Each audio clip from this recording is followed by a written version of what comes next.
پاکستان کا قانون انا للہ و انا الیہ راجعون۔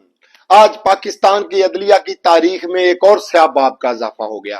آج فیصل آباد کی انسداد دہشت گردی عدالت نے پاکستان تحریک انصاف کی قیادت سمیت 186 کارکنان کو 10-10 سال قید کی سزا سنا دی۔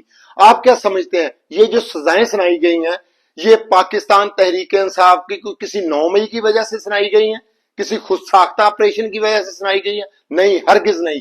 یہ سزائیں سنائی گئی ہیں ظالم کو ظالم کہنے کی وجہ سے، یہ سزائیں سنائی گئی ہیں یزید کی بیعت سے انکار کرنے کی وجہ سے، یہ سزائیں سنائی گئی ہیں آئین اور قانون کی بالادستی کی بات کرنے کی وجہ سے، یہ سزائیں سنائی گئی ہیں آپ کے اور میرے بچوں کے حقوق اور مستقبل کی باتیں کرنے کی وجہ سے، یہ سزائیں سنائی گئی ہیں پاکستان میں بڑھتی ہوئی بد امنی، مہنگائی، بے روزگاری پر بات کرنے کی وجہ سے۔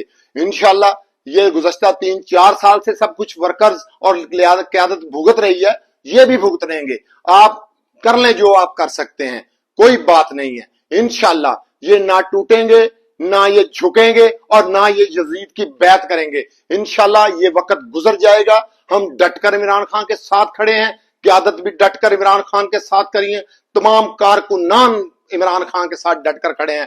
بس اپنا فوکس رکھیں 5 اگست پر۔ 5 اگست سب سے اہم ہے۔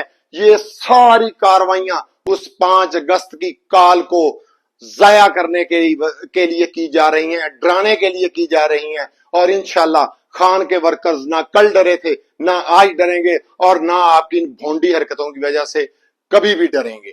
اللہ کریم آپ سب کا حامی و ناصر ہو، اللہ کریم عمران خان کا حامی و ناصر ہو۔ پاکستان زندہ باد، عمران خان زندہ باد۔